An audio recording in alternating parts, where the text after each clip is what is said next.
Okay, so today we're going to talk about different revolver grip options for your revolver. Specifically, we're going to be talking about the K-frame square butt. The square butt basically, well, as you can see, it's square. These are the grips that come from the factory, just wood panel grips. These are not original Liz gum, but same idea. They're thin. They're easy to grab and grip. A lot of people take these off. I'm going to show some pictures of some newer, some bigger, thicker wooden grips from various 70s, 80s TV shows. For whatever reason, those big, heavy, thick grips were very popular during that time frame. Once again, it comes down to your hand preference, how your hands work, and how you grip your firearm. As you can see, this is empty. Electric tape to cover the serial numbers, so that's not anything to worry about. So, we'll start with the most common option. You got your Amazon. Okay, these are Hogue mono grips. What I like about these is they remind me of a rubber version of those really nice wood grips where you can kind of grip it.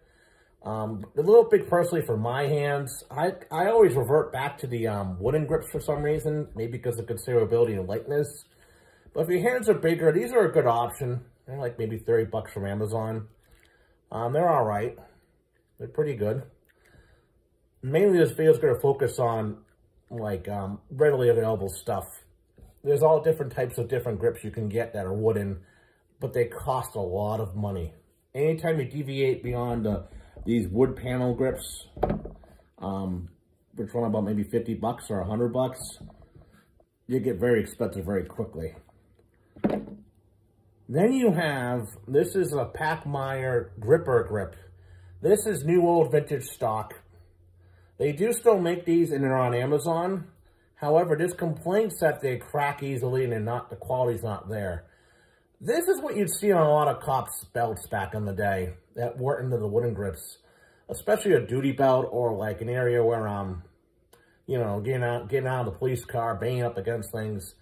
These are pretty nice. They're light. They make it somewhat concealable, a little more concealable than this.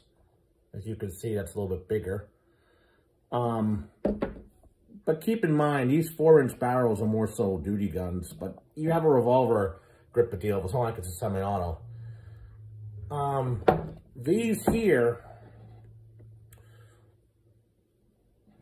all make your bottom expand beyond your butt, which makes it bigger slightly, which isn't really a problem so much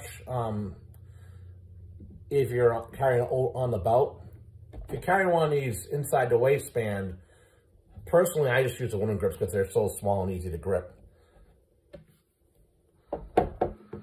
Then there's another option I'll put a picture in. It's called the T-grip. There's also other duplicate makers of it.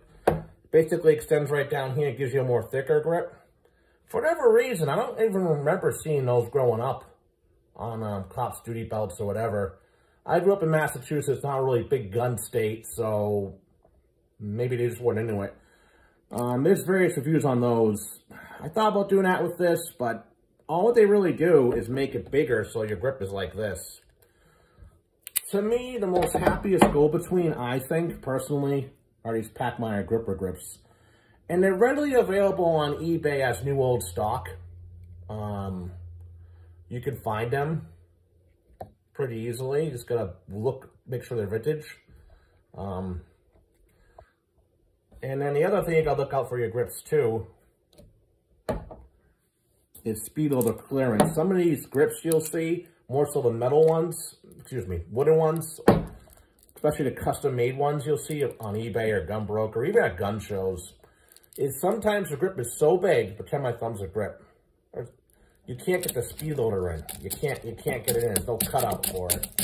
And that's the big problem if you're using speed loaders. If you're using speed strips, you're fine either way with the grips typically.